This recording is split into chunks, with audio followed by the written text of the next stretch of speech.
A fisherman stands waist-deep in cloudy grey water off southern Brazil, holding a net, staring at a surface he cannot see through. He isn't fishing alone. He is waiting for a partner who lives in the sea, and has for 140 years.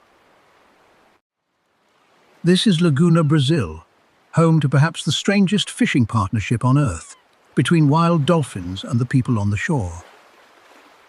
The water here is murky. The fishermen genuinely cannot see the mullet swimming past their legs. They are, in effect, fishing blind. So they rely on someone who can see. Out beyond the shallows, wild dolphins are driving schools of fish toward the waiting nets. Nobody trained these dolphins. Nobody feeds them or keeps them. They are entirely wild, and they choose to do this every single day. The dolphins herd the mullet toward shore, then do something remarkable. They give the fisherman a signal for exactly when to throw. It might be a sudden deep dive, or a sharp slap of the tail or head against the water. That is the cue.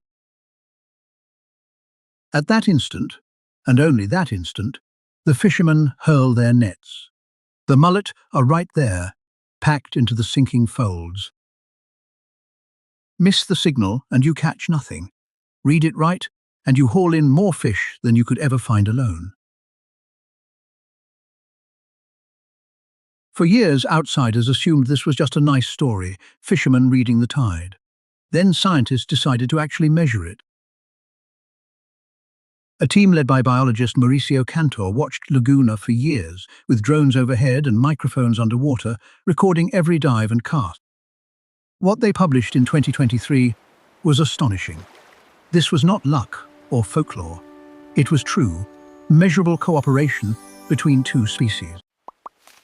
The fishermen who worked with dolphins caught roughly 4 times as many fish as those who tried the same water without them. But here is the part that changes everything. The dolphins were not being charitable. They were winning too.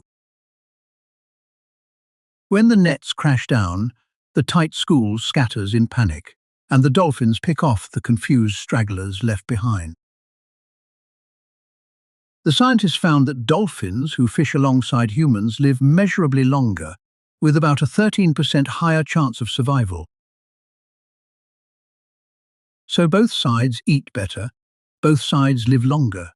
Neither could pull this off nearly as well without the other. And it gets stranger. Not every dolphin does this. Only certain individuals have learned the technique, and they keep to themselves. The cooperative dolphins spend their time together, apart from the rest, almost like a separate culture within the same population. The skill is handed down. Mother dolphins teach it to their calves, just as the fishermen teach it to their children. Two completely different species, each passing the same tradition down its own generations in parallel for well over a century. Think about what that really means. A wild animal and a human being, reading each other's intentions, timing a single move together. No cages, no commands. Just two minds, one on land and one in the sea, choosing to trust each other every day. But a partnership this delicate is fragile. It depends on the mullet returning each year and on people still willing to wade in and wait. Fish stocks are falling. Younger people are leaving for the cities. Far fewer fishermen stand in the water than a generation ago. The same study carried a warning. If either side vanishes, the fisherman or the fish, this ancient tradition could quietly end forever. And it could exist by the doctor along, but it's not. And it could not simply be switched back on. The knowledge lives in memory, on both sides. Lose it once, and it is gone. For now, though, it survives. Every season the dolphins return, the nets are ready, and the oldest handshake between our species continues. Somewhere off the coast of Brazil, right now, a person and a dolphin are about to catch dinner together. What would you trust an animal to do?